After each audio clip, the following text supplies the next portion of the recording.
आज की जो हमारी सीरीज़ है वो 40 से 50 है, 20 से 30 हम डिस्कस कर चुके, 30 से 40 भी हम डिस्कस कर चुके और इसमें बहुत सारे डिफरेंट क्वेश्चंस भी आपके लिए आए हुए हैं जो हम इंशाल्लाह इस पॉडकास्ट में शामिल करेंगे। लेकिन आज जैसे हम 40 से 50 डिस्कस करेंगे तो मुझे ये बताएं कि इसमें मेजर चेंजेस क्या आती हैं आदमी में भी और औरत में भी। 40 को नॉटी वैसे कहा जाता है, लेकिन 40 वो एज है जहाँ से पैगाम्बरी का सिलसिला शुरू होता है। आपने अपनी ज़िंदगी में मेजर जो एक्सपेरिमेंटेशंस करनी होती हैं वो कर चुके होते हैं। यूजुअली ज़्यादातर मेजॉरिटी शादियाँ भी हो गई, बच्चे भी हो गए, कैरियर बिज़नेस जो भी अपनाना था उसमें से आप एक सर्टन लेवल पे पहुंच चुके होते हैं। अब उसे कंसोलिडेट करने के चक्कर में होते हैं या डिफरेंट फेलियर्स के बाद बहरहाल आप किसी ना किसी ख़ास डायरेक्शन में जा रहे होते हैं। आपके फेलियर्स भी आपका एक्सपेरिमेंट होते हैं। ये सारी चीज़ें मिल मिला के आप दूसरों को गाइड करने की पोजीशन में भी होते हैं। आपको मुदब्बर या बड़ा समझा जाना शुरू हो जाता है और आपकी बॉडी भी आपको बताना शुरू करती है कि पहले वाली गल नहीं रही। आप देखेंगे बड़े बड़े एथलीट्स भी जो हैं 40 पे आके रिटायर हो रहे होते हैं। तो जितनी परफॉर्मिंग आर्ट्स हैं वो एक अलग चीज़ है, लेकिन जो स्पोर्ट्स हैं जितनी जिसमें फ़िज़िकल विगर चाहिए होती है 40 तक रिटायर हो ही गए होते हैं। या 40 पे खेल रहा हो तो कहते हैं बड़ी बात है यार ये खेल रहे हैं। उसकी मेन रीज़न ये भी है कि मर्दों और औरतों में दोनों में अब जो उनके हार्मोन्स हैं, बेसिकली सेक्स हार्मोन्स जो हैं, ख़वातीन में एस्ट्रोजन्स और मर्दों में टेस्टोस्टेरोन्स, ये सर्टन पीक पे जाने के बाद अब स्टेडी स्टेट लेवल के बाद नीचे आ रहे होते हैं। गोनेड्स वो ग्लैंड्स हैं जो ये सेक्स हार्मोन्स जो हैं प्रोड्यूस करते हैं। ख़वातीन में ओवरीज, जेंट्स में टेस्टीज, ये सारे के सारे अब इनकी यूटिलाइजेशन के बाद जो है इनकी प्रोडक्शन में डिक्लाइन आना शुरू हो जाता है। ख़वातीन में 40 और 50 के दरमियान मेजॉरिटी में मीनोपाज शुरू हो जाता है, पेरी मीनोपाज और मीनोपाज शुरू हो जाता है। और 45 के बाद तो मेजॉरिटी कह लें 40 और 50 के दरमियान, और 50 के बाद बड़े रेयर हैं जो जाएँ या मीनोपाज उससे लेट हो। मेजॉरिटी 45 टू 50, कई अर्ली मीनोपाज भी 40 पे भी हो जाएगा। इसी तरह जेंट्स में भी 55 के बाद तो टेस्टोस्टेरोन लेवल्स उसके नीचे आना शुरू हो जाते हैं। लेकिन इसके साथ आपकी जो स्पेशल सेंसेस हैं, आपकी आईसाइट, आपकी हेयरिंग, आपकी फ़िज़िकल परफॉर्मेंस, स्किलफुल वर्क, ठीक है, कई लोगों को राशा शुरू हो जाता है, और आपका थॉट प्रोसेस, आपकी मेमोरी, ये सारी चीज़ें जो हैं आप पीक पे फर्दर नहीं जाएंगी, एक स्टेडी स्टेट लेवल या उससे नीचे आना शुरू हो जाएगा। लेकिन और ये जो सेक्स हार्मोन्स हैं इनकी भी डिक्लाइन शुरू हो जाएगी। तो वेट गेन बहरहाल 40 टू 50 एक ऐसी चीज़ है जहाँ से ज़रा ज़्यादा शुरू हो जाता है। आपकी फ़िज़िकल एक्टिविटी कम हो जाती है और आपकी जो डाइटरी हैबिट्स अभी वहीं पे होती हैं, ठीक है, और उसकी वजह से आपकी जिस्म की जो शेप है, और शादी हो गई, बच्चे हो गए, ख़वातीन भी इतनी कॉशियस नहीं रहती, मर्द हज़रात भी अब उस तरह नहीं, या पैसा कमाने की दौड़ में, या जो ज़िंदगी की ज़िम्मेदारियाँ बच्चों की तरफ से या अपनी आ गई, उसमें बंदा अपने फ़िज़िकल जो है अपीयरेंसेस और इन चीज़ों को ज़्यादातर इग्नोर करना शुरू करता है। इस वजह से आपको ज़्यादातर ओबेसिटी और metabolic disease, sugar, blood pressure, cholesterol high, और ये सारा कुछ ओवर द ईयर्स ये जो बेतदालियाँ थी ये अब अपना रंग दिखाना शुरू करती हैं। और जी शुगर होना शुरू हो गई, हाई ब्लड प्रेशर होना शुरू हो गया, यूरिक एसिड ऊपर जाना शुरू हो गया, मोटापा। ख़वातीन में हम उसे कहते हैं पियर शेप्ड, नाशपाती की शेप उनकी बॉडी इख्तियार कर देती है। उनकी पेल्विस वाइड होती है, ऊपर से वो वैसे ही होती हैं अभी स्लिम स्मार्ट अपनी तरह से, अपर टार्सो जो है, लेकिन पेट उनका जो है वो फूलना शुरू हुआ और नीचे से फर्दर वाइड उनकी पेल्विस की वजह से वो पियर शेप्ड ओपेसिटी ज़्यादातर उनमें होती है। मेल्स की एप्पल शेप्ड ओपेसिटी होती है, पेट साहब आगे को है, ऐसे फूला हुआ है, पेट की तरह पूरा गोंगलू सा है वो। और या डायबिटीज़ हो गई तो लेमन ऑन स्टिक लाइक, टांगे और बाजू पतले पतले सूख जाते हैं, और पेट उसका मोटापा सा जैसे सेहत समझी जाती है, जो कि बेसिकली होता नहीं है डायबिटीज़ के साथ। तो जहाँ से मोटापा शुरू होता है, साथ अगर उसकी गर्दन छोटी है या नाक में या गले में उसके एडेनाइड्स या पॉलिप्स या कोई दूसरे मसाइल हैं गर्दन छोटी होने के साथ, तो ये स्लीप एपनिया और ये वाले मसाइल, स्नोरिंग वो करता है, बहुत खराटे लेता है ये वो, उसके साथ भी उसको इम्पोर्टेंस या हाई ब्लड प्रेशर होना शुरू हो जाता है, तो मल्टीपल डिजीज़ आना शुरू हो जाती है। वो जो स्ट्रक्चर था बॉडी का, वो जो बनना था बन गया, उसके बाद उसने जो हार्मोन्स के साथ भी खेलना था और जो कुछ करना था वो कर लिया।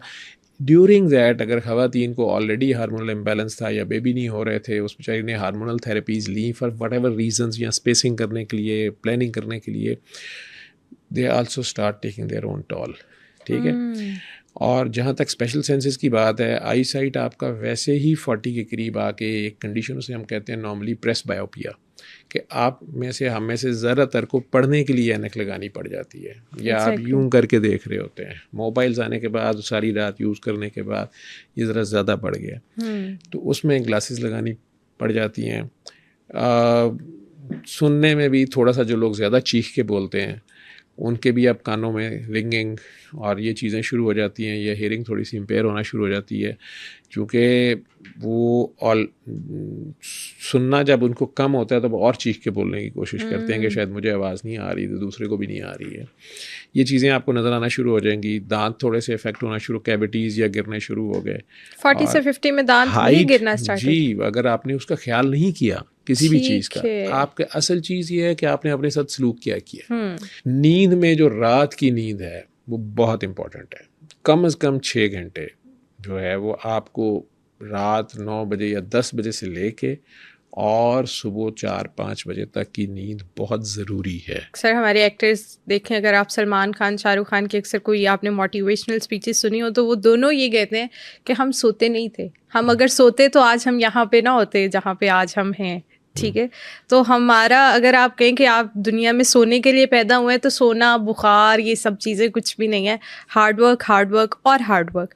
तो डोंट यू थिंक कि ये 40 तक इंसान में अभी भी इतनी कैपेबिलिटी होती है कि वो खुद को एक्टिव रख सके, वो जितनी मेहनत करना चाहता है वो कर ले, ताकि वो अपनी ओल्ड एज आराम से गुजार सके? आपके ख्याल में शाहरुख खान और सलमान खान अगर सच अपने सीक्रेट बता देंगे तो वो अभी तक जहाँ खड़े हैं वहीं पे रहेंगे, दूसरे नहीं आ जाएंगे? आप इस तरह करें, 10 दिन ना बिल्कुल ना सोएं, तो आपके चेहरे पे जो रिंकल्स आएंगे उन्हें फिर हटा के शाहरुख खान साहब से कि ज़रा ये ख़त्म करवा दें, ठीक है। तो ये बातें ही हैं। नेचर को हमेशा फॉलो करें, और लाजमी नहीं है कि जिस रास्ते से एक बंदा पीक पे गया है आप भी वहाँ से पहुँच जाए। हर इंसान के साथ अल्लाह का अपना ताल्लुक है, ठीक है, और हर इंसान को अल्लाह ने इतना यूनिक पैदा किया है कि कभी कॉपी कैट ना बने। कभी आप खुद इंडिविजुअल एक एंटिटी है पूरी की पूरी, ठीक है। आपको अल्लाह ने जो खुद वाहदा उला शरीक है, उसकी हर वक्त वो एक नई शान में होता है। 8 अरब इंसान है, आप कोई 2 इंसान लें जिनका फिंगरप्रिंट एक हो, ये तो फिजिकल फिंगरप्रिंट है ना, आप उनका डिजिटल फिंगरप्रिंट एक ला दें मुझे, वो नहीं होगा। डिजिटल फिंगरप्रिंट नहीं एक होगा, ठीक है। तो वैरायटी है उसकी, तो वो दूसरे को फॉलो करता रहेगा, ठीक है। तो उसमें इतने वेरिएबल्स हैं, वो कभी भी फिर उस तक नहीं पहुंच सकेगा। ओवरऑल जो मेजॉरिटी का लॉ है उसमें आपका नींद अच्छी, आपकी एक्सरसाइज, आपकी डाइट अच्छी, बैलेंस्ड डाइट, ठीक है। गरीब बंदा भी बैलेंस डाइट कर सकता है, या आपको मैं बता दूं, मज़दूर इतनी फिजिकल एक्सरसाइज करता है, वो बेचारा कितने गोश्त खाता है या कितना करता है, लेकिन उसके बावजूद वो काम करता है ना, और सॉलिड बॉडी होती है उसकी। आप गरीबों में मोटापा बड़ा कम देखेंगे, ऐसे तो यूरिक एसिड भी बड़ा कम है उनमें ब्लड प्रेशर भी कम है, उनमें शुगर भी कम है, ठीक है। अमीरों में ये सारा कुछ है। 10-10 साल के बच्चों ने यूरिक एसिड की गोलियां पर जेब में डाली होती हैं, दूसरे को नींद की गोलियां डाली होती हैं। मैं चूँकि नींद की गोलियों का भी इंटेक बहुत ज़्यादा हो गया, क्योंकि बहुत सारे लोग जो है इस एज में स्पेशली, या तो उन्हें शायद बच्चों की टेंशन होती है, उनके करियर की टेंशनें होती हैं, लेकिन बहुत सारे लोग जो है ना वो नींद की गोली खाए बगैर सो नहीं पाते। 40 साल की एज पे आके, 40 और 50 के दरमियान आके अगर उसको अभी तक खुद से सोना और जागना ही नहीं आया, तो वो फिर एक फेलियर तो है ना। और वो क्यों हुआ है? उसने मनमानियाँ की हैं, उसने कंपनी से हायर अप से रब्ता नहीं रखा, ठीक है।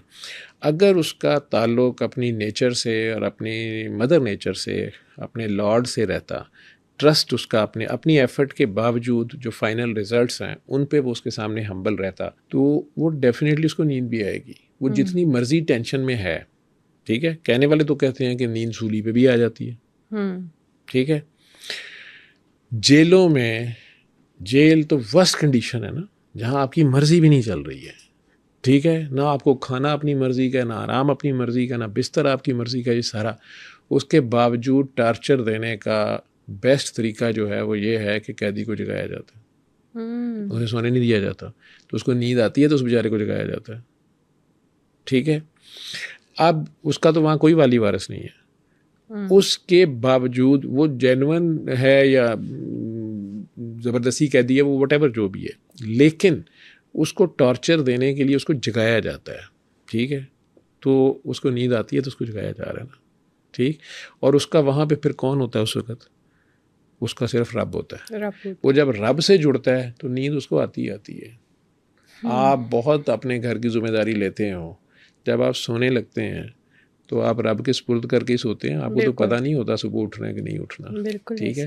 तो अगर आप इतना सा भी उस पर ट्रस्ट करें तो फिर आपको नींद आ जाती है, आपका ध्यान उसकी तरफ जाता है। जो ही आप उस पर एतबार करते हैं, उसको मानना असल में उस पर एतबार करना है, तो उस पर आप एतबार करते हैं तो फिर आराम से सुकून तारी हो जाता है। आपने मेनोपॉज की बात की, तो इसके बारे में थोड़ा सा बताइएगा कि ये किस एज में प्रॉपर स्टार्ट होता है और पेरी मेनोपॉज और मेनोपॉज में क्या डिफ्रेंसिएशन है? पेरी मेनोपॉज का वर्ड जहाँ भी आएगा, पेरी का वर्ड जहाँ भी आएगा, पेरी फ्री, ठीक है, एक सेंट्रल पॉइंट है, ये मेन चीज़ है, और उसके इर्द गिर्द का अभी ग्रे जोन जो है उसको कह लें। तो ख़वातीन में जो उसके सेक्स हार्मोन्स होते हैं, ईस्ट्रोजन मेनली, जो उसका मंथली साइकिल चल रहा होता है, मेंस्ट्रुअल साइकिल उसका मंथली चलता है, अल्लाह ने औरत में ये रखा होता है, वो 40s में आके, यूजुअली 40s में आके या लेट 40s में आके, जिस तरह एज ऑफ मिनार्की उसको बोलते हैं, जब मेंसेस शुरू होते हैं, तो वो कुछ बच्चियों में 9 साल की एज में शुरू हो जाते हैं, कुछ में 13, 14, 15 साल की एज में जाके भी, उसमें भी डाइट और हेल्दी लिविंग और ये चीज़ें काउंट करती हैं। फिर मुख्तलिफ रेसेस में डिफरेंट है, ये भी डिफरेंट है। फिर एनवायरमेंटल फैक्टर्स भी हैं, मुख्तलिफ कंट्रीज़ में इसकी डिफरेंट है age of menarche. Similarly age of जो मेनोपाज है वो भी थोड़ी वेरी कर जाती है। कुछ ख़वातीन में उसे अर्ली मेनोपाज कह देंगे, इवन 40 पे या 40 और 45 के दरमियान में मेनोपाज हो जाता है, कुछ में 45 और 50 के दरमियान जाके होता है कि उनके मेंसेस आने बिल्कुल बंद हो जाते हैं। लेकिन ये सडन बंद नहीं होते, कि कोई रीज़न हो सकती है, डिफरेंट रीजंस होती हैं, लेकिन ये हो जाता है कि वो शुरू में थोड़े इरेगुलर हो गए, कम हो गए। हार्ट फ्लैशेस का लफ्ज़ बहुत ज़्यादा बोला जाता है कि एकदम से जैसे में गर्मी निकलना शुरू हो गई, एकदम से लगा जैसे मुझे कोई एलर्जी हो गई है, जिसमें में खारिश हो रही है, या एकदम चेहरा रेड हो गया है, लगता है बुखार चढ़ गया है नहीं है, हार्ट बीटिंग एकदम तेज़ हो गई, कभी एकदम से ब्लड प्रेशर शूट कर गया, गुस्सा आ गया, मूड स्विंग्स आ रहे हैं। ये मेनोपाज होने से पहले कुछ ख़वातीन में 6 महीने, कुछ में साल, कुछ में 2 साल भी ये पीरियड सिम्टम्स रहते हैं। तो आहिस्ता आहिस्ता वो जो ईस्ट्रोजन और प्रोजेस्टेरॉन का इम्बैलेंस क्रिएट हो रहा होता है, वो बैलेंस में रहती नहीं है, ठीक है।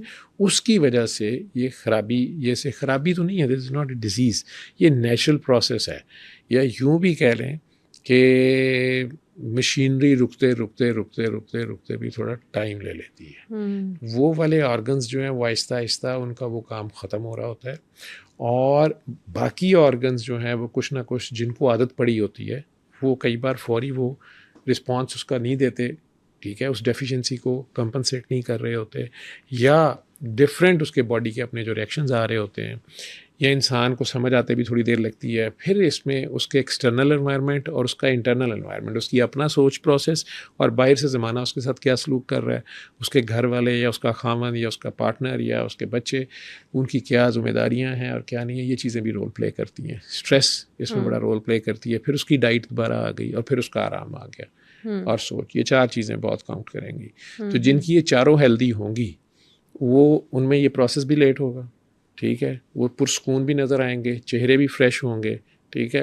हो एक ही सूरत में सकता है, सुकून सिवाय अल्लाह की किसी चीज़ में नहीं है, ठीक है। तो वो जितने कनेक्टेड होंगे अपने क्रिएटर से, बनाने वाले से, मालिक से, उतने ज़्यादा वो पुरस्कून होंगे, ठीक है। उस हिसाब से उन्हें ना खाने की इश्तहा होगी, ना सेक्स की इश्तहा होगी, ना पैसा जमा करने की इश्तहा होगी, ना ज़्यादा आराम दूसरों की कॉस्ट पे करने की होगी, ठीक है, ना ताकत जमाने की, ना रोब जमाने की होगी। एक बैलेंस्ड लाइफ होगी। जब बैलेंस्ड में जा रहा है तो उसने अपनी पीक पे भी पहुंचना है, और उसने स्लो एंड स्मूथ नीचे को भी आना है, तो उसमें इतना प्रॉब्लम नहीं होगा। जितना लेट हो उतना ही अच्छा होता है फीमेल बॉडी में। मेनोपॉज? डेफिनेटली लेट होने को आप ये नहीं कि जितना अगर ज़्यादा अर्ली हो जाएगा तो उसका एजिंग प्रोसेस भी जल्दी शुरू हो जाएगा ना। हो जाता है मतलब मैंने ज़्यादा कहा कि 45 to 50 के दरमियान हो जाता है। ठीक है, जब उसके हार्मोन्स की डेफिशिएंसी होगी, वेजाइनल ड्राइनेस शुरू हो जाएगी, उसको बार बार यूरिन की इन्फेक्शन शुरू हो जाएंगी, यूरिन कंट्रोल, उसके पेल्विक एरिया के मसल्स वीक हो गए हैं,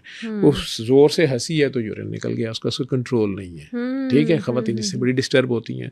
डॉक्टर्स के पास उस वक्त उन्हें आना शुरू करना होता है कि जी मैंने तो ज़ोर से खांसी की तो ये बड़ा मसला हो गया मुझे। ठीक है, या मुझे इंटरनल इरिटेशन या ख़ारिश बहुत ज़्यादा ही, मुझे समझ नहीं आ रही, बर्निंग हो जाती है, ये सारी चीज़ें उसे तंग कर रही होती हैं। उसमें डॉक्टर्स लोकल उसको एस्ट्रोजन क्रीम्स एडवाइस करती हैं, लेडी डॉक्टर्स या डॉक्टर्स जिसके पास भी वो आते हैं, वो लोकली अप्लाई करने के लिए कहते हैं, चूँकि वो वैसे भी एस्ट्रोजन की टेबलेट्स खा सकती है, लेकिन या कोई खातून इस बात पे ज़िद में आ गई हैं कि मैंने मेनोपॉज़ अभी जल्दी नहीं होने देना या मैंने अभी भी नहीं होने देना और मैं हार्मोनल टेबलेट्स यूज़ कर लूँगी। मैं फ्रैंकली बता दूँ कि आप जब भी नेचर के अगेंस्ट जाते हैं, आप यही हार्मोन जो कभी आपके दोस्त थे, अब अगर आप उन हार्मोन्स को यूज़ करते हैं, ठीक है, तो आपको ब्रेस्ट कैंसर, ओवेरियन कैंसर, आपको यूट्राइन कैंसर बहुत ज़्यादा तेज़ी से उसका रेट बढ़ जाता है। ओह माय गॉड, यानी इस चीज़ को कंट्रोल करने के लिए भी हार्मोन्स ले लिए जाते हैं? जी बिल्कुल लिए जाते हैं। वो इसलिए कि कई बार ख़वातीन को पता नहीं होता, जब वो 15, 16, 17, 18 साल की एज में थी, उसके मेंसेस इर्रेगुलर थे या उसे कोई हार्मोनल इम्बैलेंस था, लेडी डॉक्टर्स ने उसे टेबलेट्स यूज़ कराई,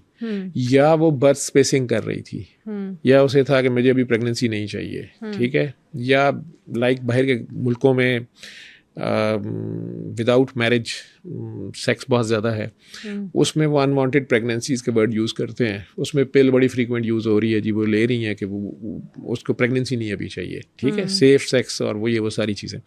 अब ये हार्मोन्स उस वक्त उसके काम आ गए, ठीक है, लेकिन ये नेचर नहीं थी, उसने नेचर को रोका, लेकिन जवानी थी, मुँह ज़ोर थी, काम चल गया। अब नेचर ही डिक्लाइन पे जा रही है और बॉडी नेचुरली उसकी बॉडी में एस्ट्रोजन को ख़त्म कर रही है, प्रोजेस्टेरॉन अपना पॉजिटिव रोल प्ले कर रहा है और वो सारा बैलेंस है। उसमें उसने लैक ऑफ नॉलेज की वजह से या अनड्यू नॉलेज की वजह से गूगल पे बैठे, क्या है जी हार्मोनल इम्बैलेंस, उसे ये पता नहीं कि ये हार्मोनल इम्बैलेंस नहीं है, नेचुरल प्रोसेस हो रहा है, उसका मेनोपॉज हो रहा है। उसने वही टेबलेट्स फिर यूज़ कर ली, कॉन्ट्रासेप्टिव्स फिर यूज़ कर ली, ठीक है। अब ये जो इम्बैलेंस वो क्रिएट कर रही है खुद, या उसकी डॉक्टर साहिबा उसको कह रही है कि नहीं आपकी स्किन के लिए अभी वो एक्टिंग करना चाहती है, वो परफॉर्मिंग आर्ट्स में है कहीं, तो वो कह रही नहीं जी नहीं मुझे, मैं तो अभी ऐसे और वैसे, वो सारा कुछ कर लें, ठीक है, लेकिन फिर कैंसर के चांसेस बहुत ज़्यादा बढ़ जाते हैं इन लोगों में, और हैं भी, और ये मेडिकली प्रूवन चीज़ें हैं कि उन लोगों में फिर या बर्थ पहले बेबी नहीं हो रहे थे, उन्होंने टेस्ट ट्यूब बेबीज़ जो आम टर्म यूज़ होती है उसके लिए बहुत ज़्यादा हार्मोनल थेरेपीज़ ट्राई की, ठीक है, वो सारे इम्बैलेंसेस क्रिएट किए। आप उस वक्त तो उसे बर्दाश्त कर गए, ये सारा हो गया, लेकिन अंदर एक दूसरा स्लो प्रोसेस शुरू हो गया और वो ज़ाहिर हो जाएगा यहाँ आके, ठीक है। सेक्सुअल परवर्शंस में थे, उसमें आप रॉन्ग सिग्नल्स बॉडी को दे रहे थे, उसमें भी यही नतीजे निकलेंगे लेटर ऑन जाके। मेनोपॉज होने के बाद आपकी बॉडी पे इफ़ेक्ट क्या आता है, उसके बाद किस तरह ढलना स्टार्ट हो जाती है औरत? जब ये हार्मोनल थेरेपीज़ लेंगे, हार्ट डिजीज़, ठीक है, फालज बहुत ज़्यादा, उसको टांगों में क्लॉट आ गए, डीबीटीज़ हो गई, उसके साथ लंग्स में जाके फंसे पल्मोनरी एम्बोलिज्म, सडन डेथ हो गई, ये चीज़ें बहुत ज़्यादा हैं और आजकल तो बहुत ज़्यादा हो गई हैं, क्योंकि ओवर द काउंटर हमारे मुल्क में ये चीज़ें बड़े आराम से मिल जाती हैं और गूगल पे बैठ के किसी को नॉलेज है नहीं, वो घर बैठे डॉक्टर बन जाते हैं, और या खुद ही मरीज़ भी बन गए, खुद ही डॉक्टर बन गए, और वो मेडिसिन खा ली और या फियर में ही खा ली कि मेरी प्रेगनेंसी हो ना जाए, या ये ना हो जाए, या वो ना हो जाए, और बहुत ज़्यादा, या मैंने मेनोपॉज को रोकना है, और उसे पता नहीं है कि ये काम उसने नहीं करना, या वो एक अच्छी गायनेकोलॉजिस्ट के पास जाए और उससे मशवरा करे, या डॉक्टर के पास चला जाए, क्योंकि ये जितनी एलोपैथी की मेडिसिन है ये सारे केमिकल्स हैं, जहर हैं, ये पॉइजन्स हैं।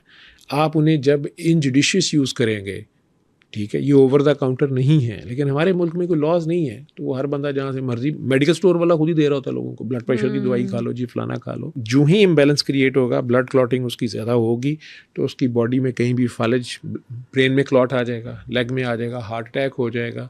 ख़वातीन को वैसे नेचुरली अगर उनका बैलेंस हो तो अल्लाह ने या नेचर ने औरत को मंथली साइकिल में भी पेन होती है, प्लस उसको चाइल्ड बेयरिंग में बहुत पेन होती है, मर्द को इसके मुकाबले में, लेकिन औरत को अगर वो हार्मोनल इम्बैलेंस में नहीं जाती तो उसको हार्ट अटैक यूजुअली नहीं होता, उसे हाई ब्लड प्रेशर नहीं होता इस दौरान, लेस लाइकली होता है। ठीक है, मर्दों में हार्ट अटैक बहुत अर्ली हो सकता है, तो मर्द को हार्ट अटैक की पेन सेकंड नंबर पे पेन है, डिलीवरी की पेन नंबर 1 पे है और नंबर 2 पे हार्ट अटैक की पेन है। तो मर्दों को बहुत अर्ली एज में हार्ट अटैक्स हो सकते हैं एज कंपेयर टू लेडीज। मीनोपाज के बाद दोनों बराबर आ जाएंगे, दोनों में रेशो बराबर है।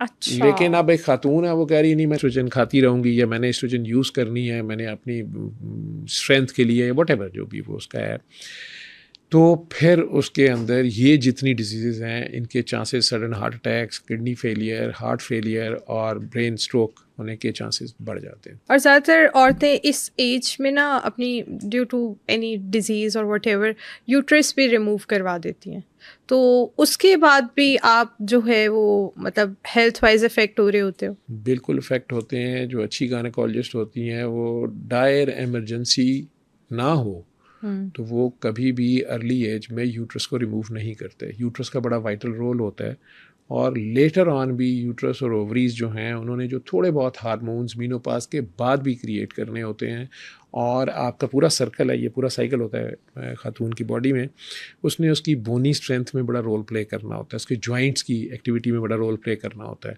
अगर ये अर्ली कर दिए जाते हैं तो इन लोगों में जॉइंट्स की पेन और हड्डियों की दर्दें, ये सारी चीज़ें बढ़ जाएंगी। ठीक है, तो ये कोई फालतू चीज़ नहीं है कि आप हमें यूट्रस निकलवा दें मुझे यूट्रस नहीं चाहिए, नहीं, अल्लाह ने वो पुर्जा रखा हुआ है। या आप खामखा ट्यूब्स लॉक कर दें जी मुझे नहीं चाहिए, नहीं, वो आपकी लेटर ऑन लाइफ में उनका रोल है, पॉजिटिव रोल है। जब आप नेचर की कोई भी चीज़ निकाल देंगे तो वो उसका जो रोल है वो ख़त्म हो गया, आपने रोक दिया उसको। तो जब आपको उसकी ज़रूरत पड़ेगी तो अब आपको वो डेफिशिएंसी आप कवर नहीं कर पाएंगे। मजबूरी और है, जैसे फाइब्राइड्स हो गए, किसी का इतना बड़ा फाइब्राइड है कि वो पेन कर रहा है, पूरी टमी उसकी भरी हुई है, उसके लिए लोकल इफ़ेक्ट्स हैं उसके, या डिलीवरी नहीं हो सकती। कुछ तो छोटे फाइब्राइड्स तो ऑपरेट करके कई बार वो निकाल देते हैं और डिलीवरीज भी बाद में, मतलब प्रेगनेंसी भी हुई, डिलीवरीज भी हुई।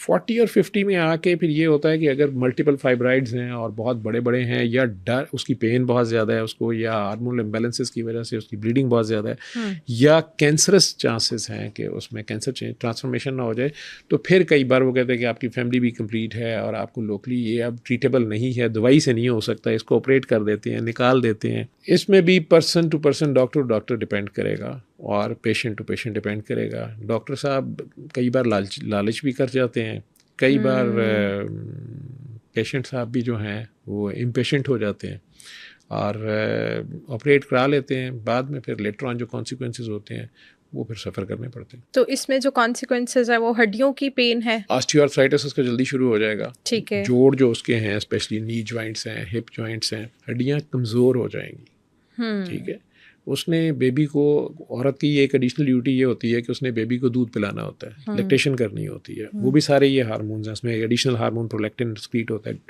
वो सारी चीज़ें अपना रोल प्ले करती हैं, तो वो दूध भी, हड्डियों का उसमें बड़ा रोल होता है। अब वो जो फैक्ट्री थी ना, ये हड्डियाँ और ये सारी, इनको सपोर्ट करने के लिए भी यूट्रस और ओवरीज जो अब उस काम नहीं आ रहे बेबी डिलीवरी और सारे के लिए, वो ऐसे हार्मोन स्क्रीट करते हैं कि उसके जॉइंट्स की मोबिलिटी के लिए, उसकी बोनी स्ट्रेंथ के लिए वो ज़रूरी होते हैं। जब वो नहीं है तो फिर आपको additional calcium, vitamin D supplements और दूसरी चीज़ें लेनी पड़ती हैं, लेकिन डेफिनेटली वो नेचर का नेमल बदल नहीं होता। बांझपन क्या होता है? इसमें फीमेल वाली साइड से होता है कि मेल साइड से होता है? दोनों साइड से हो सकता है। 40 to 50 के दरमियान बांझपन तो वैसे भी कहा ना कि उनके दोनों के हार्मोन्स डिक्रीज करना शुरू हो गए। उसमें ये है कि औरत में चूँकि जल्दी मीनोपाज, जिसे आप कह लें, मर्दों की टेस्टोस्टेरोन 55 के बाद ज़रा नीचे आना शुरू होती है, लेकिन ख़वातीन में बहरहाल ये ख़त्म होने के चांसेस जल्दी होते हैं। तो बांझपन उसे कहते हैं कि बेबी पैदा ना कर सकना, वो मर्द में भी हो सकता है, मर्द के अंदर स्पर्म्स ही नहीं है, ठीक है, वो यंग एज में भी हो सकता है, उसका एज मतलब वो उसको एजोस्पर्मिया है, या उसके स्पर्म्स ही डिफेक्टेड हैं, या उसके टेस्टिस यंग एज में ही पैदाइश के बाद डिसेंड ही नहीं हुए, पेट से नीचे आए नहीं, किसी ने नोट नहीं किए, बाद में एट्रॉफी हो गए, बल्कि उनके भी कैंसरस होने के बाद में चांसेस होते हैं। तो वो उसको पता ही नहीं है, या उसको हार्मोनल इम्बैलेंस था मेल को, या वैसे ही उसके किसी वजह से मम्प्स निकले, उसके बाद उसको, या कुछ और डिजीज़ भी होती हैं वायरल, कि उसके स्पर्म्स थे ही नहीं, उसे पता ही नहीं है। वैसे वो सेक्सुअली परफॉर्म कर रहा है लेकिन उसको पता नहीं है कि उसके स्पर्म्स नहीं है। वो फिर अगर शादी के बाद बेबी नहीं हो रहे, कहीं टेस्ट हुए तो पता चला जी स्पर्म्स नहीं। पहले नहीं पता चल सकता या इसको किसी तरह हम ट्रीट नहीं कर सकते? नहीं, कुछ तो ऐसी सिचुएशंस होती हैं जैसे प्राइमरी ओवेरियन फेलियर है या हार्मोनल डेफिशिएंसी टोटली है, गोनेडल फेलियर है, फ्रोजन पेल्विस है, मल्टीपल रीजंस होती हैं। यंग एज में बच्चियों को कोई बीमारियां ऐसी होगी उसमें बिल्कुल वो बन ही नहीं सकती मदर, ठीक है, या उसका यूट्रस बना ही नहीं हुआ, उसे पता नहीं है, एग्जैक्टली ठीक है, बहुत स्मॉल साइज्ड है, या यूँ कह लें कि PCOS आजकल बहुत है हमारे यहाँ पे, हार्मोनल इम्बैलेंसेस है, उसमें डाइट्स का भी बड़ा रोल है और लिविंग स्टाइल्स का बड़ा रोल है।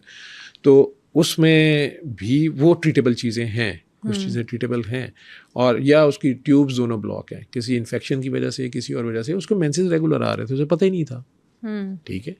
अब बाद में पता चला कि वो बेबी नहीं हो रहा, दोनों के टेस्ट कराए, ये तो दोनों के टेस्ट ठीक हैं। फिर ख़वातीन के अंदर वो मुख्तलिफ टेस्ट हैं हमारे, लेप्रोस्कोपी करके भी देखा जाता है या स्टेरोस्कोपी होती है, वो करके देखा जाता है कि यार इसकी ट्यूब्स पेटेंट हैं कि नहीं है। ओवरीज़ में इंटरनल अल्ट्रासाउंड करके देखा जाता है कि क्या इसके वाकई फॉलिकल्स बन रहे हैं, एग बनता है एवरी साइकिल में, ठीक है, वो सारा करके देखा जाता है। उसे कई बार मेडिसिन से इंड्यूस भी किया जाता है। फिर कई बार वो अगर एग डिलीवरी नहीं हो रहा यूट्रस तक तो उसको बाहर फर्टिलाइज करके फिर अंदर रख दिया जाता है।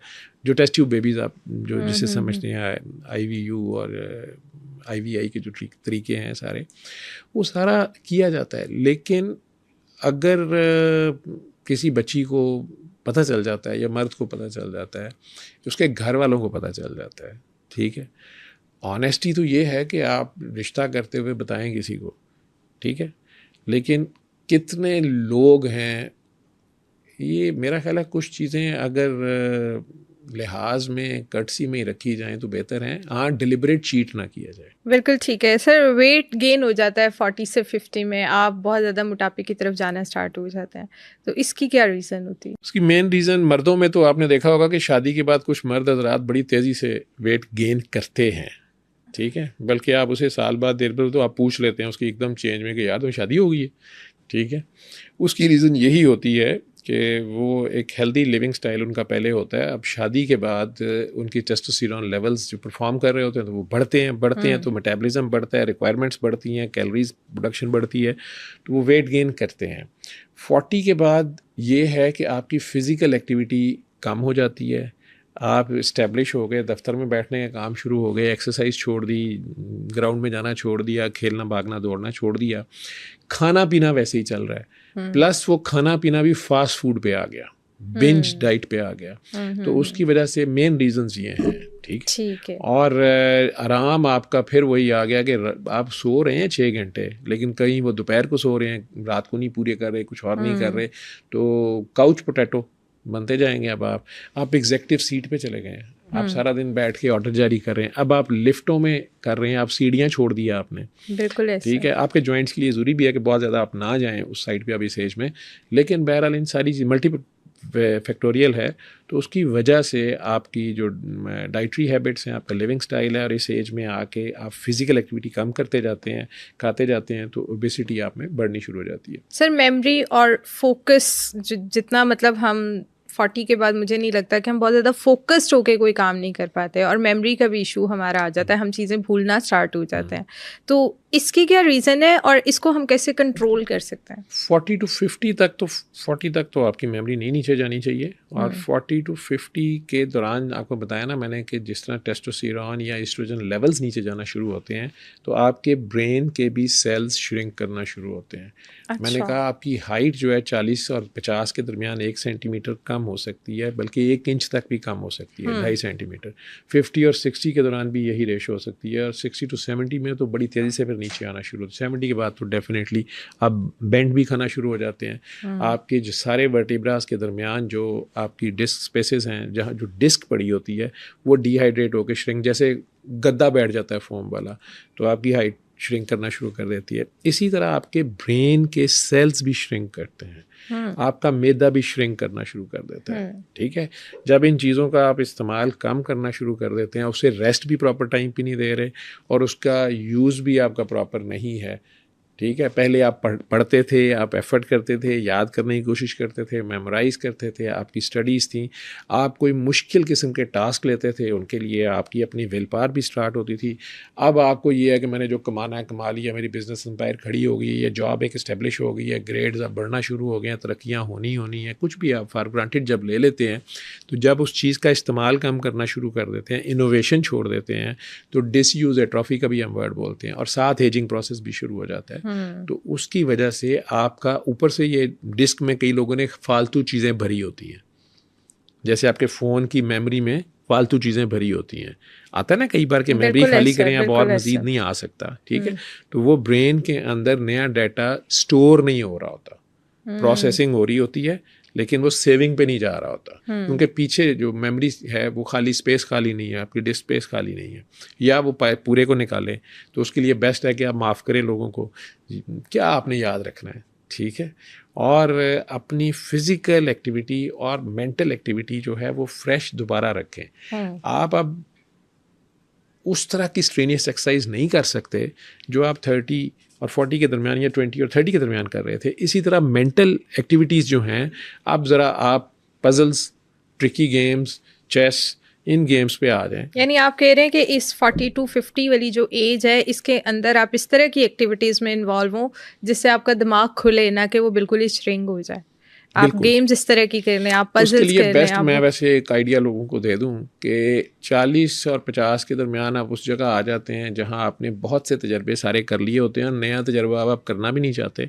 उस सारे तजर्बों के बाद उनकी जो कमाई है वो आप खाने या आउटकम जो है उसके चक्कर में होते हैं, और उसके साथ आप इस्टेब्लिश हो रहे होते हैं, और अपने बच्चों के लिए, अपने लव्ड वंस के लिए कुछ ना कुछ आप इकट्ठा कर रहे होते हैं, उनके फ्यूचर प्लान्स के लिए, उनकी शादियाँ करनी है, हायर एजुकेशन है, वो तो सारा कर रहे होते हैं। तो अपने बच्चों के लिए अगर आप ये कर रहे हैं और उसमें आपको अल्लाह ने अगर इतना दिया है कि आप एक नॉन रिलेटेड पर्सन या जो आपके इमीडिएट रिलेटिव्स नहीं हैं लेकिन रिलेटिव्स हैं, उनमें से किसी की केयर कर सकते हैं, उसको अपने तजर्बे के साथ, अपने पैसे के साथ, अपने टाइम के साथ इस्टेब्लिश होने में मदद दे सकते हैं, उसके साथ शेयरिंग कर सकते हैं, उसको भी इस्टेब्लिश करने में, ठीक है। तो ये आपकी अपनी सेहत में बड़ा पॉजिटिव रोल प्ले करे। वेरी नाइस, माशाल्लाह, वेरी नाइस। जो लोग जितनी ज़्यादा चैरिटी करते हैं ना, उनके चेहरों पे रिंकल उतने कम होते हैं, ये याद रखिएगा, उनके चेहरे फ्रेश होते हैं। 40 से 50 जो एज है, इसके अंदर हस्बैंड वाइफ के रिलेशन में भी उस तरह की पीक नहीं रहती, तो क्या इससे भी आपकी हेल्थ पे इफ़ेक्ट आता है? इंटीमेसी ऑब्वियसली काफ़ी कम हो जाती है, तो इससे भी आपकी हेल्थ पे इफ़ेक्ट आता है?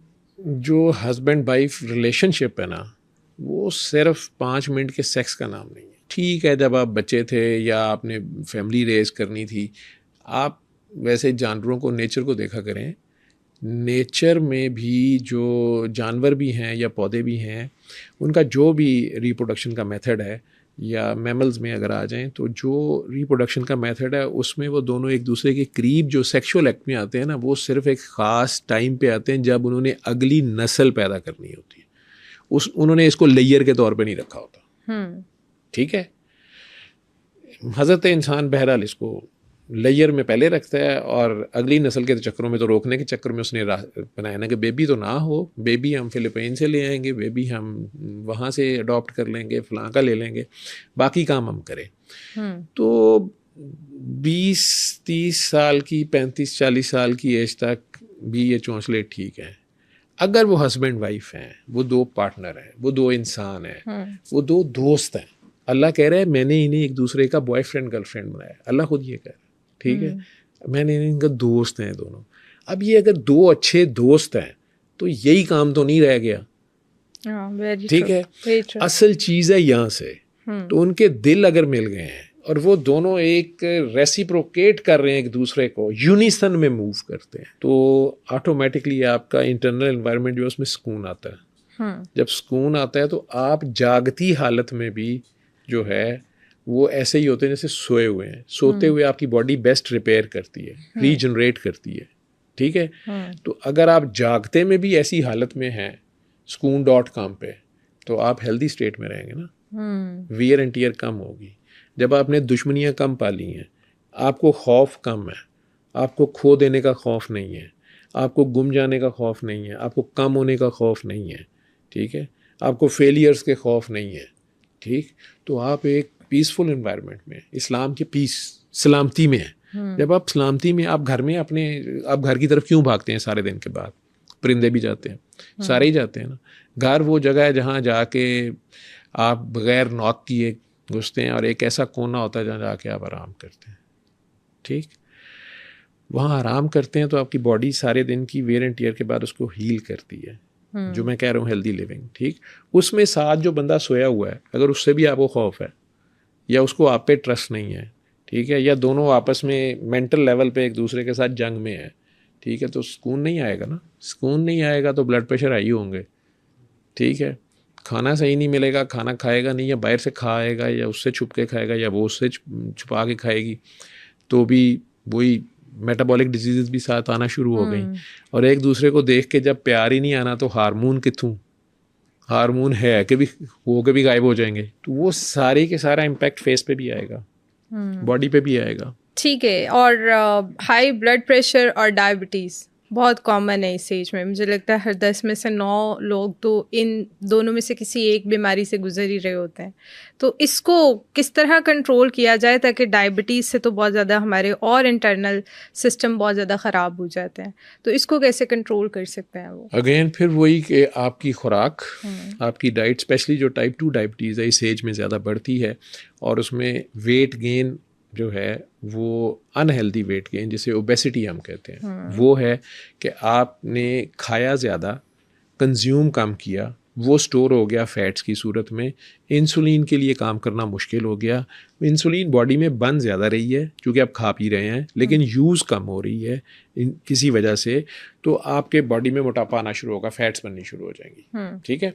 अब जब ये चीज़ें बननी शुरू हो जाएंगी तो खून की नालियाँ जो हैं वो भी इफेक्ट होना शुरू हो जाएंगी, थिक होना शुरू हो जाएंगी, और उससे प्रेशर्स हार्ट के ऊपर लोड बढ़ना शुरू हो जाएगा, ठीक है। हार्ट एक वो पंप है जिसने, फॉर एग्जांपल, उसने 60 kg के बंदे को सपोर्ट करना था, उस हिसाब से उसके बॉडी का हार्ट है, उस बंदे की जो हाइट है, जो उसका स्ट्रेचर है, उस हिसाब से एक खातून की अगर 60 kg वेट होना चाहिए था, वो 90 पे चले गई है, ठीक है। तो ये ऐसे ही है जैसे सुजुकी के ऊपर आपने प्रेडो का लोड डाल दिया या ट्रक का सामान लाद दिया, तो वो सुजुकी चल तो लेगी, लेकिन कुछ अरसे के बाद उसकी परफॉर्मेंस इफेक्ट करेगी, उसकी हर चीज़ जवाब देगी। तो एक तो आपका खाना पीना जो है वो आपकी ज़रूरत के मुताबिक, ज़िंदा रहने के लिए खाएं सही, लेकिन आप खाने के लिए ज़िंदा ना हो। लेकिन सर बहुत सारे लोग ना डायबिटीज़ होने के बावजूद भी मीठा नहीं छोड़ते, तो उनके लिए आप क्या मैसेज देते हैं? मीठे में फल खा लें वो, ठीक है, लेकिन आर्टिफिशियल शुगर्स छोड़ दें, शुगरी डाइट्स छोड़ दें, या फिर वो एक्सरसाइज बहुत ज़्यादा करें। वो एक्सरसाइज बहुत ज़्यादा करें, स्ट्रेस ना लें, टेंशन ना लें, ये 2 चीज़ें बढ़ा देंगी उस सारे को। वो मीठा इस काम नहीं आएगा, ठीक है। वो स्टोर हो जाएगा फैट्स की सूरत में, इंसुलिन यूज़ नहीं होगी अगर किसी वजह से, उसके मोटापे की वजह से या डिफरेंट रीजंस की वजह से, तो वो अजीबो गरीब कहने को उसने वेट गेन किया। जो कभी वो जिम में वेट गेन करना चाहता था, वो मसल वेट गेन करना चाहता था, वो लीन बॉडी मैस बढ़ाना चाह रहा था, प्रोटीन्स की डाइट उसकी होनी चाहिए थी और प्रोटीन्स बनाना चाह रहा था। अब क्या है, वो 40 और 50 के दरमियान में ना तो उसकी एक्सरसाइज वो है, ना उसकी फिजिकल एक्टिविटी है। वो घर से गाड़ी में निकलता है, दफ्तर तक गाड़ी में जाता है। 10 साल पहले वो पैदल जाता था, कम से कम बस स्टॉप तक जाता था, ठीक है। बस में भी कई बार खड़ा होकर ही जाता था, कभी बैठने की जगह मिलती थी, कभी नहीं मिलती थी। अब वो गाड़ी में बड़ा बैठ के जा रहा है, ड्राइव भी खुद नहीं कर रहा, ठीक है, ड्राइवर रख लिया है। और वहाँ भी दफ्तर में उतरे, लिफ्ट से वो कुर्सी तक पहुँचे, सारा दिन कुर्सी पे बैठे रहे। वहाँ भी हर 2-4 घंटे बाद चाय, कॉफ़ी, सैंडविच और इस तरह की चीज़ें, फास्ट फूड्स लेता रहा। जितने ग्राहक आए या कस्टमर्स आए या पब्लिक डीलिंग जो भी उसकी है, उसमें वो यही चीज़ें यूज़ करता रहा। फिर वहाँ से उठा, फिर गाड़ी में बैठा और फिर घर आ गया, ठीक है। उसने चला ही नहीं है। उसकी बजाय अगर वो चले 10,000 कदम रोज़ के, आजकल मोबाइलों में ये ऐप्स हैं कि आप कितने कदम चले हैं, वो ही आराम से घर में ही चक्कर लगा लेता है, ठीक है। छत पे लगा लेता है, बाहर लगा लेता है, कहीं सड़क पे लगा लेता है, अपने आप को टाइम देता है। उसे कुछ स्ट्रेस नहीं है कि मैंने वहाँ पहुँचना है, टाइम नहीं है, ये है वो नहीं। तो वो चीज़ फिर भी कंज्यूम हो जाएगी जो उसने वो मीठे शीठे खाए हैं। लेकिन वो खाई भी जा रहा है नान और बेकरियां, लेकिन सर हमारे और बुजुर्गों यूज़ नहीं को कर रहा। टेंशन लेने की भी तो बड़ी आदत है ना, ज़रा सा बच्चे को कुछ हुआ, ज़रा सा पोते को कुछ हुआ, उन्होंने बहुत ज़्यादा अपने ऊपर हावी कर लिया। अब उनको जब हम बच्चे समझाते भी हैं कि भई आपको शुगर है, खुदारा ऐसे मत करें, अपने साथ जुल्म ना करें, लेकिन वो इस चीज़ को सीरियस नहीं लेते। तो उनको आप क्या पैगाम वो देंगे? टेंशन क्यों लेता है बंदा? जब उसका अल्लाह पे तवक्कुल नहीं होता। अल्लाह से दूरी का नाम टेंशन है, अल्लाह को ना मानने का नाम टेंशन है, अल्लाह पे तवक्कुल की कमी का नाम टेंशन है। ठीक है, अपनी मैं और कर सकने की ताकत और अपनी मर्ज़ी के रिज़ल्ट्स लेने की शदीद अर्ज, अनड्यू अर्ज का नाम टेंशन है। ठीक है, प्यार होना किसी से, उसकी पेन को फील करना, उसको कोई नुकसान ना हो जाए, बच्चे को चोट ना लग जाए, ये सारी नेचुरल प्रोसेसेस हैं। लेकिन उसके अंदर उसको साथ ये भी अगर पता है कि मेरे से भी ज़्यादा कोई 70 माओं से भी, मेरे से भी ज़्यादा कोई प्यार करता है और वो मेरे से ज़्यादा अच्छा ख्याल रख सकता है, ठीक है, तो वो अपने हिस्से का रोल प्ले कर ले, लाइक अ नर्स जो पेशेंट का ख्याल करती है, लेकिन उसे उठा के घर नहीं ले जाती कि ये मेरा ही पेशेंट है।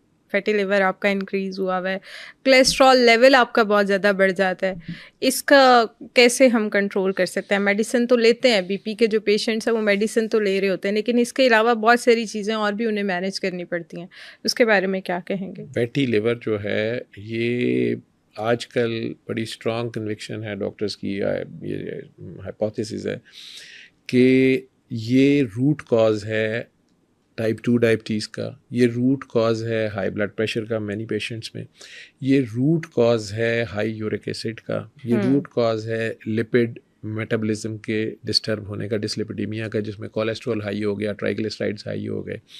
तो ये सारी चीज़ें फैटी लिवर के ऊपर सारे के सारे फॉग आ गई।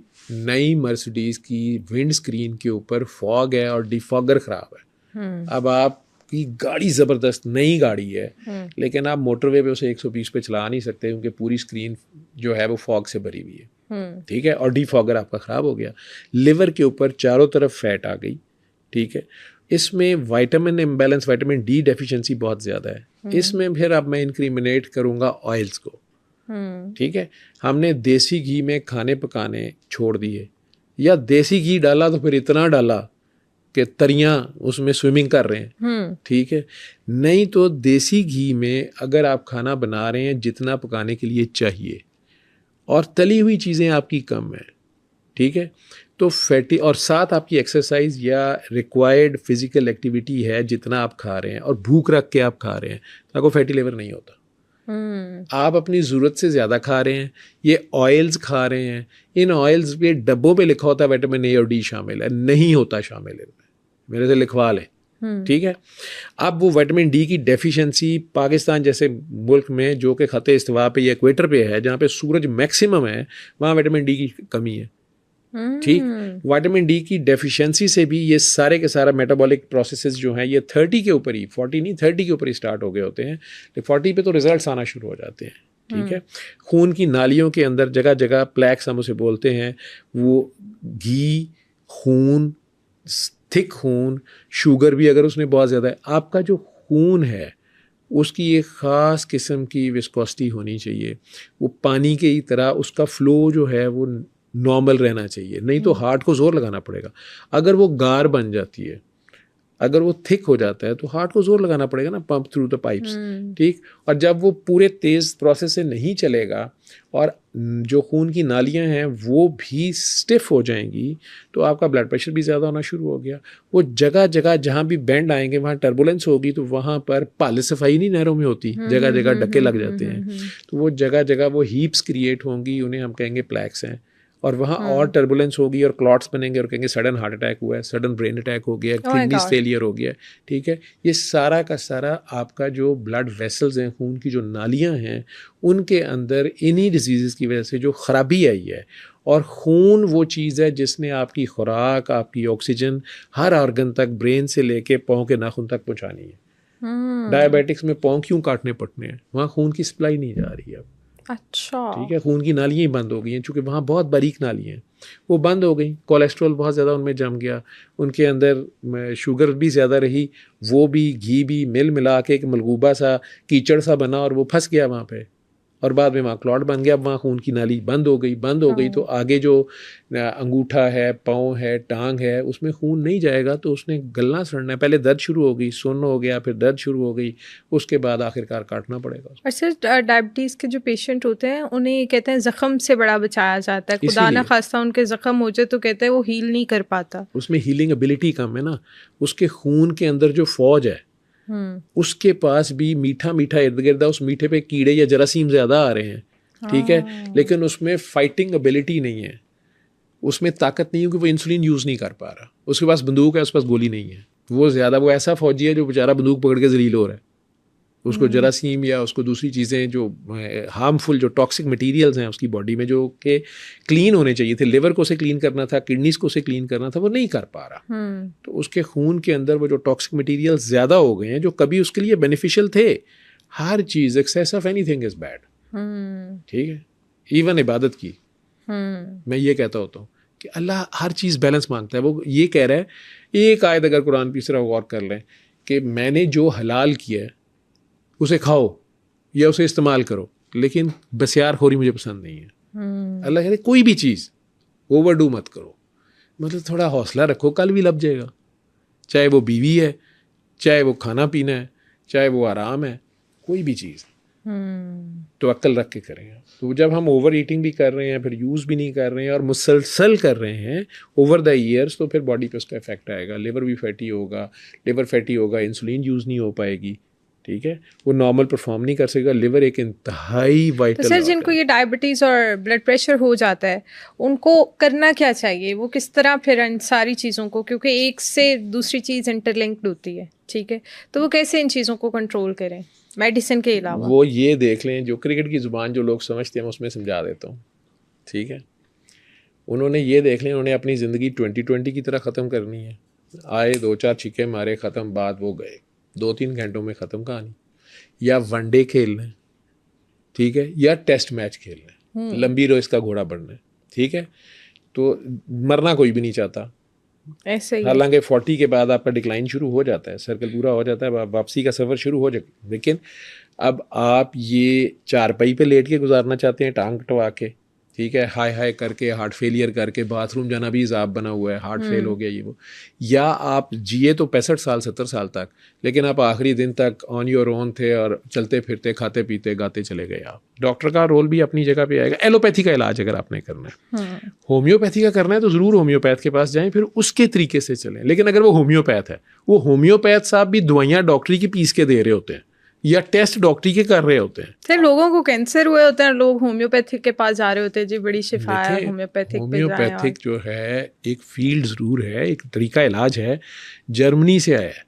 जर्मनी में पहले MBBS MD करना लाजमी है, उसके बाद होम्योपैथी एक स्पेशलाइजेशन है। हमारे मुल्कों में एक चीज़ बड़ी मशहूर की गई है कि इसका साइड इफ़ेक्ट नहीं है। ये सांप के जहर से इसकी दवाई बनती है और ये ज़रा सी गलत यूज़ हो जाए तो इसका साइड इफ़ेक्ट जो है वो हमारी दवाई से रिवर्स भी नहीं होता। ओह माय गॉड, ठीक है। नक्स वॉमिका बड़ी मशहूर दवाई थी, इससे जितने लोग मरे हैं डॉक्टर्स को पता है, पूरा हमें पूरा चैप्टर पढ़ना पड़ता है नक्स वॉमिका पॉइजनिंग। तो ये एक बहुत बड़ी मशहूरी की हुई है कि इसका साइड इफ़ेक्ट नहीं का। और साइड इफ़ेक्ट तो भाई आम का भी है, ठीक है, आम हलाल चीज़ है, आप ज़्यादा खा लें तो उसका साइड इफ़ेक्ट नहीं आता। आप यहाँ तक अपने आप को खरबूजे से या गर्मे से भर लें, ठीक है, तिक्के कबाब ज़्यादा खा लें, साइड इफ़ेक्ट आता है कि नहीं आता? हर चीज़ का इफ़ेक्ट और साइड इफ़ेक्ट है, ठीक है। लेकिन होम्योपैथी का भी है। तो अगर हमारे मुल्क में जिसकी 10वीं पास नहीं हुए, कितनी किताब पकड़ता है, कहता है घर बैठे होम्योपैथ बने, वो बैठ जाता है। आपने टेस्ट किए एलोपैथी के और इलाज कराने चले गए होम्योपैथ के, ठीक है, और फतवा लिया मौलवी साहब से आखिर दिन कि हम ठीक है कि नहीं ठीक है, हमने हलाल किया कि नहीं किया। आपने होम्योपैथी करनी है, आप होम्योपैथी के तरीके से होम्योपैथी करें। आपने हिकमत करनी है, हिकमत एक बहुत बड़ी साइंस है। जब तक एलोपैथी नहीं थी लोग हिकमत ही करते थे ना, बादशाहों के भी हकीम होते थे। तो हकीम अपने तरीके से, नब्ज से, नबाज बड़े बड़े अच्छे हकीम होते हैं, वो आप उन्हें कुछ भी ना बताएं, वो आपकी नब्ज पे हाथ रखते हैं, वो आपको कहते तुम्हें ये होता है और आपको होता है। होना चाहिए ना, उसके पास इल्म होना चाहिए, वो उस हिसाब से आपका इलाज करेगा। होम्योपैथी एक साइंस कह लें है, एक इल्म है और बाहर यूरोप अमेरिका में 6-6 महीने की अपॉइंटमेंट नहीं मिलती, इसमें यूरोप में पर्टिकुलरली, इंग्लैंड में भी, लेकिन उसके लिए उसको पहले वो एलोपैथी भी पढ़ता है या कम से कम ह्यूमन बॉडी पूरी को पढ़ता है ना, एनाटॉमी पढ़ता है उसकी फंक्शनिंग फिजियोलॉजी पढ़ता है क्या है, फिर आगे से तरीका इलाज में डिफरेंस है उसका। ठीक है, ये नहीं है कि उसको यही नहीं पता कि औरत की बॉडी में ओवरीज कहाँ पड़ी हुई हैं, वो एक किताब खोल के बैठा है, ठीक है, तो उन्होंने कहना तो PCO है, उसको PCO का पूछ लेंगे ना कि क्या क्या 3 चीज़ें होती हैं, उसको वो नहीं पता होंगी। ठीक, एलोपैथी में वो नहीं, एलोपैथी में कोई और चीज़ है वो, और उसके हिसाब से होम्योपैथी में उसका इलाज भी कुछ और होगा। ठीक, और मैंने पहले बता दिया कि होम्योपैथी की ऑलमोस्ट सारी दवाई सांप के जहर से बनती है। अब वो जहर जो है वो छोटी छोटी गोलियों पे लगा के, उनका थॉट प्रोसेस ही ये है कि इसको जितनी डाइल्यूशन बढ़ाई जाएंगे इसकी एफिकेसी बढ़ जाएगी। होम्योपैथी में ये है, और एलोपैथी कह रही है कि हम किसी भी चीज़ को जितना डाइल्यूट करते जाते हैं उसकी एफिकेसी कम हो जाती है। दोनों थॉट प्रोसेस में डिफरेंस है, वो ज़रा रूहानियत के करीब है। लास्ट क्वेश्चन है सर कि जब मर्दों के बारे में कहा जाता है कि ये 40 में आते हैं तो एक दफ़ा दोबारा से जवान हो जाते हैं, तो क्या इस बात में रियलिटी है कि ये भी 40-50 में बस बुढ़ापे वाली साइड पे आ रहे होते हैं? ये पहले बताएं कि ये औरतें कहती हैं कि मर्द कहते हैं? दोनों कहते हैं। दोनों शमा कहते जब हैं। बुझने लगती है ना तो लौ एक बार भड़कती है। अच्छा, यानी वो बस उनका क्लासिंग टाइम है। फिर दोबारा से वो शो करती है ना 40 नॉटी, ठीक है।